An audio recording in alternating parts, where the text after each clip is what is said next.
Welcome to F007 Channel. Dukung terus F007 Channel dengan like, share, comment, and subscribe. Melanjutkan cerita berikutnya dari Battle Through the Heavens.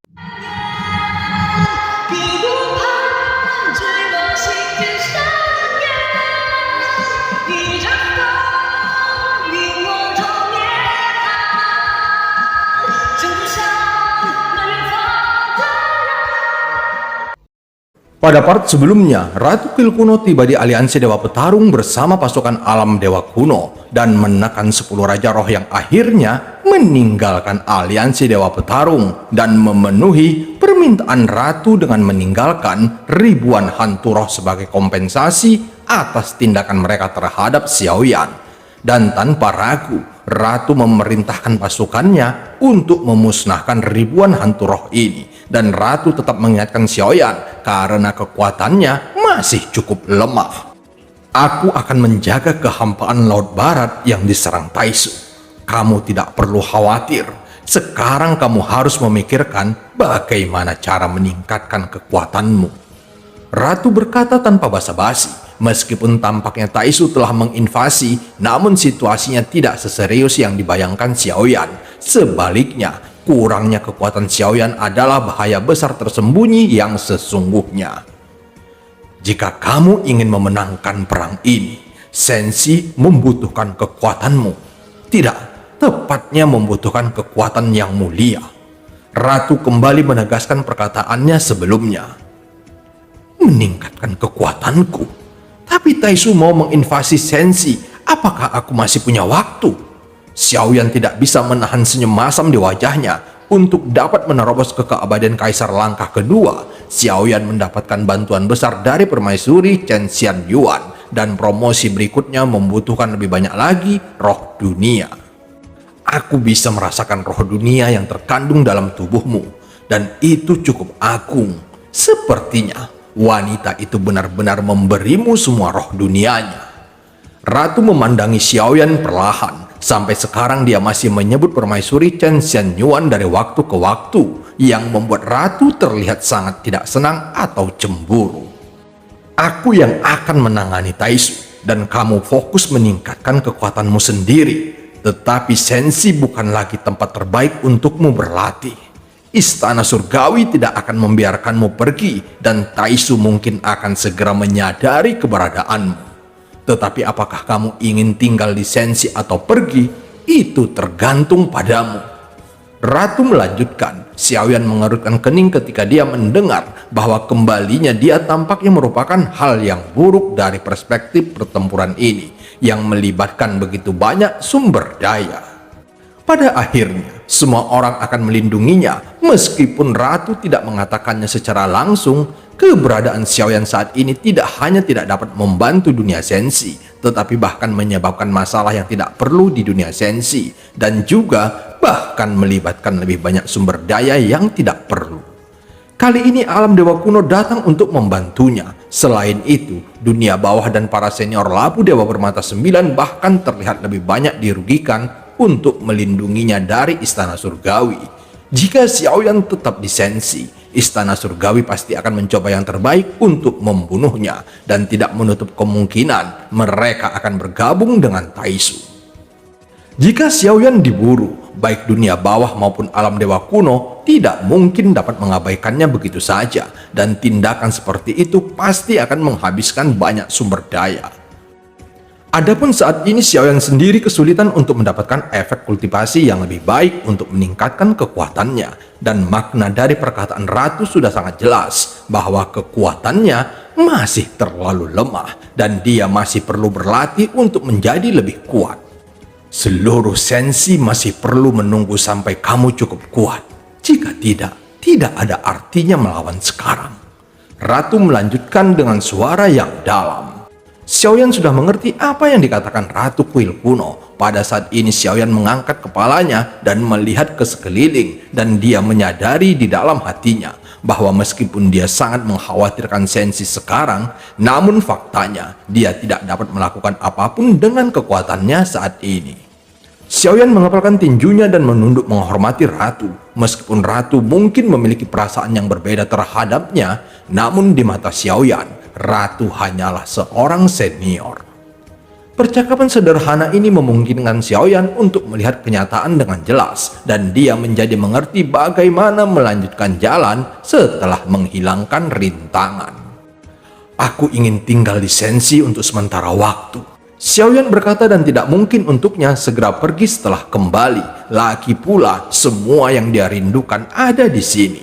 Xiaoyan memandangi bahtera rumah hantu. Meskipun Sun Er tidak banyak berbicara, tetapi pada titik tertentu matanya terlihat bahagia dan dia sangat mengkhawatirkan Xiaoyan. Pada titik tertentu, terkadang Xiaoyan tidak tahu apa tujuan kultivasi, karena pada akhirnya dia mengecewakan orang-orang yang mencintainya dan waktu kebersamaan mereka sangat sedikit, dan itu bukanlah sesuatu yang diinginkan Xiaoyan. Semua terserah padamu, bagaimana caramu memutuskannya. Tetapi jika kamu ingin tinggal di Sensi, maka ikutlah denganku kembali ke alam dewa kuno, sehingga kamu dapat menghindari bahaya untuk sementara waktu. Ratu mengangguk dan berkata, secara alami dia dapat melihat apa yang sedang dipikirkan oleh Xiaoyan. Tetapi sebelum pergi, kamu harus mengucapkan beberapa kata dan mereka telah menunggumu. Ratu melihat beberapa sosok perkasa Bianhua serta yang lainnya dari aliansi Dewa Petarung. Xiaoyan mengangguk karena sekarang pemimpin dari aliansi Dewa Petarung telah musnah. Maka semua orang di aliansi Dewa Petarung membutuhkan penjelasannya, karena kebanyakan dari mereka hanyalah pengamat pada saat terjadi pertempuran dan tidak tahu apa yang sebenarnya terjadi. Termasuk juga identitasnya. Xiaoyan tidak perlu menyembunyikannya lagi. Sosok Xiaoyan bergerak maju perlahan melayang di depan papilun surgawi, dan hampir semua orang di aliansi Dewa Petarung keluar satu persatu dari persembunyiannya, karena sebelumnya mereka takut terkena dampak dari pertempuran itu, dan tentu saja mereka tidak dapat menanggung dampak dari pertempuran tingkat itu. Saat Xiaoyan mendekat dan sebelum Xiaoyan berbicara, seluruh aliansi Dewa Petarung tiba-tiba menjadi sunyi. Kemudian Xiaoyan memandang semua sosok tanpa terkecuali sesosok wanita cantik yang berada di dalam kerumunan. Mata wanita cantik itu terlihat sedikit kesepian, seolah-olah dia merasa bahwa ada celah yang sangat besar antara dirinya dengan Xiaoyan, dan itu seperti antara manusia dengan dewa. Mulai sekarang semua orang dari klan Jin akan dikeluarkan sepenuhnya dari aliansi Dewa Petarung. Setelah itu aliansi Dewa Petarung akan ditata ulang atau dibubarkan. Situasi dunia yang kita tinggali saat ini sulit dibayangkan. Seharusnya semua orang sudah mendengar bahwa seluruh dunia Sensi akan mengalami bencana. Dan semua orang di dunia Sensi harus bersatu atau seluruh dunia Sensi akan musnah. Aliansi Dewa Petarung diciptakan oleh Yang Mulia Suzang. Adapun tujuan keberadaannya bukan untuk menjarah sumber daya, apalagi menggertak yang lemah. Tidak masalah untuk apa kalian berkultivasi atau untuk tujuan apa kalian ingin menjadi lebih kuat. Tapi sekarang Sensi membutuhkan semua orang untuk berdiri bersama. Kalian semua adalah orang-orang berbakat dan kuat dari semua alam dan bintang yang ada di Sensi. Dan mulai sekarang, semua sumber daya dari aliansi Dewa Petarung akan dibagikan tanpa membedakan tingkat kekuatan. Sistem khusus papilun surgawi akan dibangun kembali, dan semuanya harus adil, sehingga aliansi Dewa Petarung dapat diatur ulang. Suara Xiaoyan keluar dengan suara yang dalam. Jika sebelumnya dia tidak berlatih di aliansi Dewa Petarung untuk jangka waktu tertentu, dia mungkin tidak dapat mengetahui persaingan sengit di dalamnya, dan kompetisi semacam ini memang akan menghasilkan banyak talenta tangguh. Tapi yang dibutuhkan sekarang bukan lagi persaingan antara sekte dan bukan lagi sekedar pengejaran kekuasaan, namun untuk tujuan yang lebih besar, yaitu menjaga dunia Sensi dari invasi Taisu.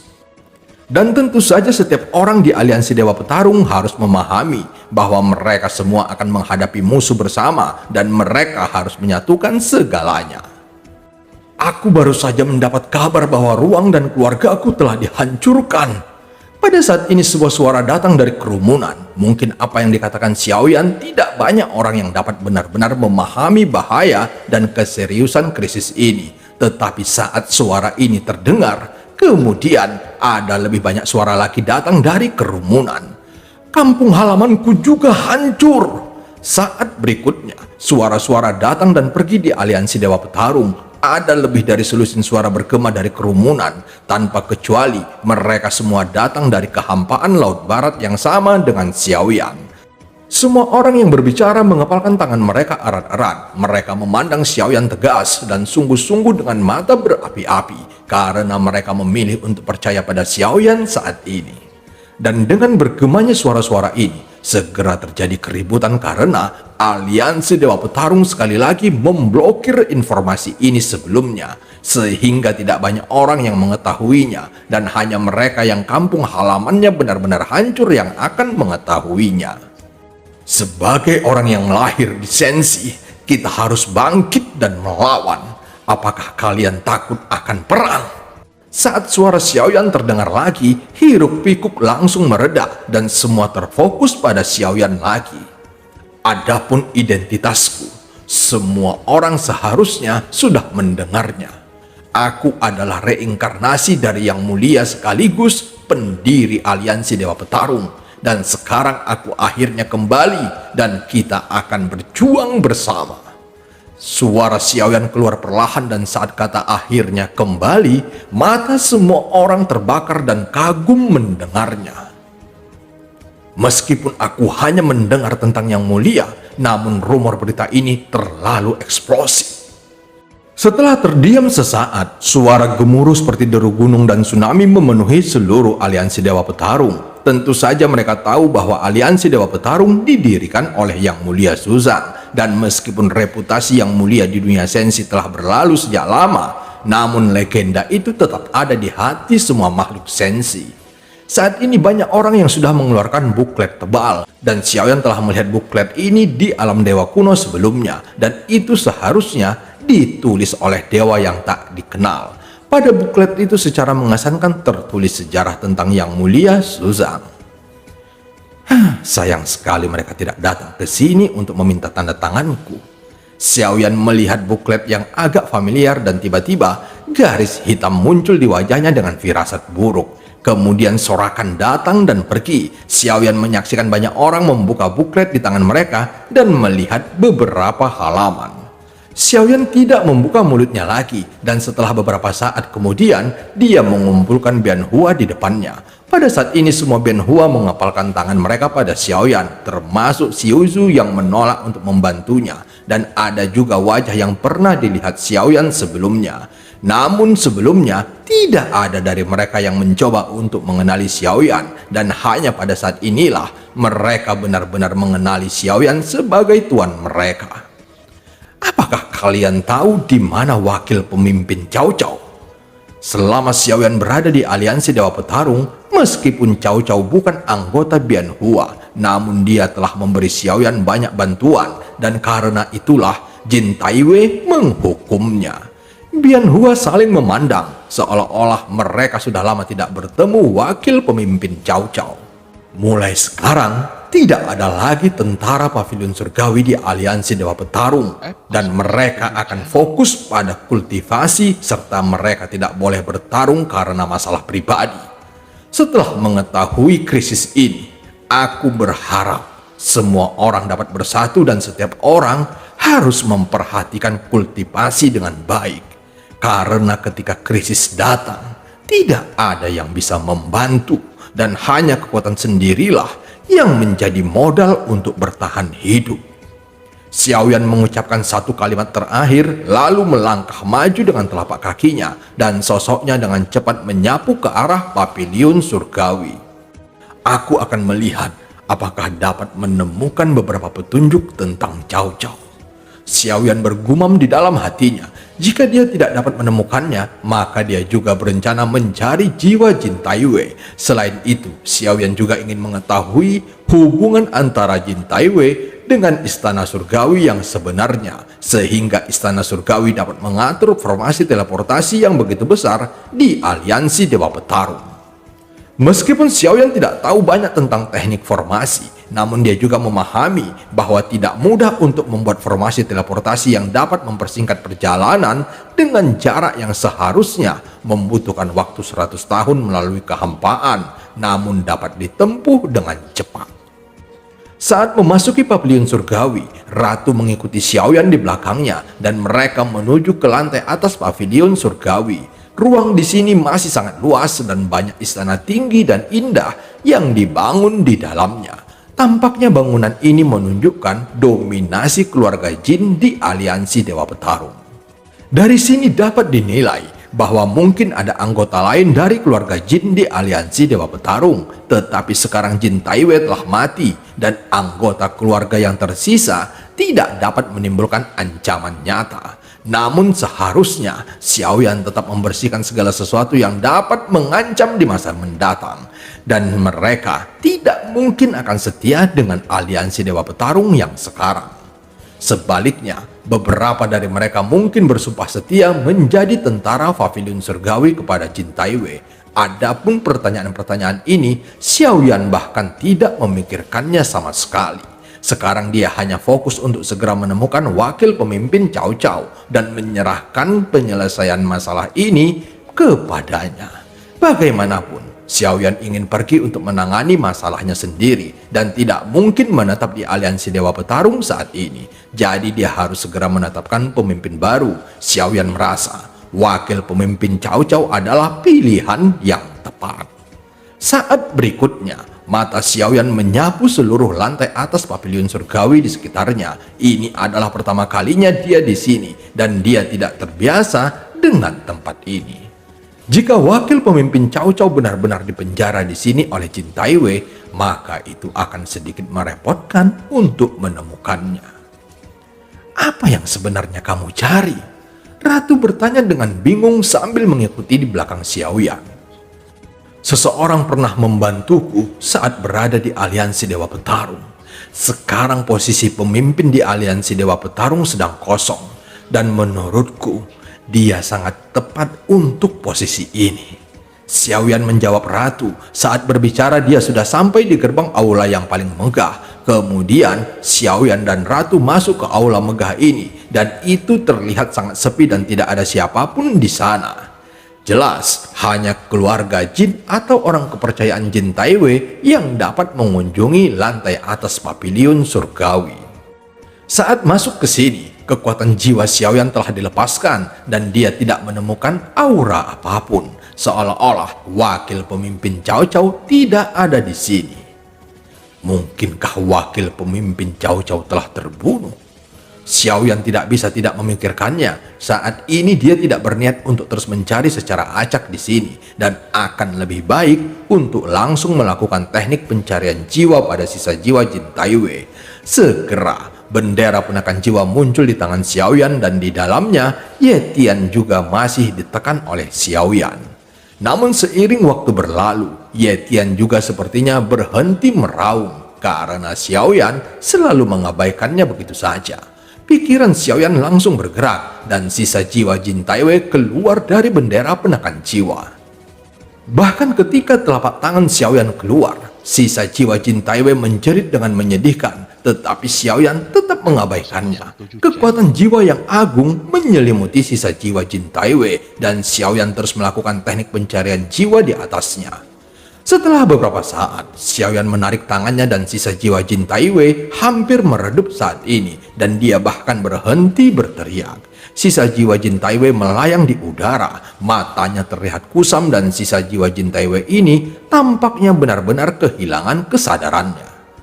Pencarian jiwa Xiaoyan hampir menghancurkan sisa jiwanya, namun ingatannya terlalu berbintik-bintik dan Xiaoyan hampir tidak menemukan apapun.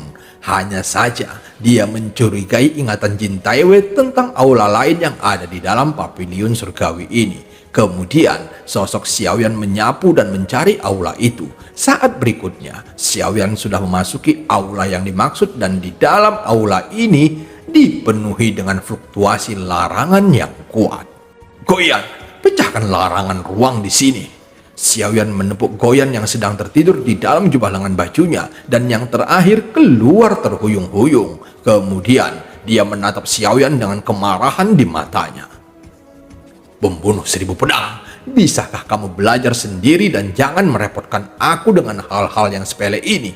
Aku pernah berpikir apa yang dapat kamu lakukan tanpa Tuan Go ini. Aku sangat khawatir karena kamu terlalu bergantung padaku."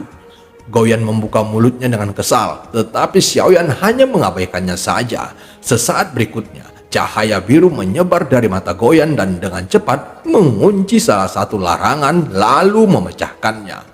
Sebuah retakan dalam kehampaan muncul di larangan yang rusak dan sesosok keluar dari celah itu. "Langgar semua larangan yang ada di sini," Xiaoyan bergumam dengan suara yang dalam tanpa melihat ke arah Goyan. "Kamu hanya bisa berdiri dan berbicara di sini. Apakah menurutmu aku tidak kelelahan?" Meskipun Goyan kesal, namun cahaya biru dari mata besar itu tetap menyapu semua larangan yang ada di dalam aula, dan kemudian banyak sosok yang muncul. Jelas sejauh ini, semua sosok ini disegel oleh Jin Taiwei. Saat semua sosok keluar dari celah, mereka mengangkat kepalanya dan di antara sosok ini ada wakil pemimpin Cao Cao. Saat berikutnya, semua mata sosok ini terpaku pada Xiaoyan. "Apa yang kamu lakukan dan bagaimana kamu bisa sampai di sini? Di mana Jin Taiwei?" Wakil pemimpin Cao Cao melihat sekeliling dari kiri ke kanan dengan sedikit kekhawatiran di matanya. Dia mungkin mengira Xiaoyan telah menyelinap ke sini. Xiaoyan tidak berbicara, dia hanya melambaikan tangannya dan sisa jiwa Jin Taiwei langsung melayang di depan Cao Cao. Melihat pemandangan ini, dia tiba-tiba mengangkat kepalanya menatap Xiaoyan dengan mata yang sangat terkejut. Mulutnya melebar dan sesaat berikutnya dia tercengang. Xiaoyan mengepalkan tinjunya pada kelompok sosok ini dan kemudian berkata dengan suara yang dalam, "Senior Cao Cao, aku berharap kamu bersedia menjadi pemimpin baru di aliansi Dewa Petarung." Dan film pun berakhir. Sampai ketemu di part selanjutnya.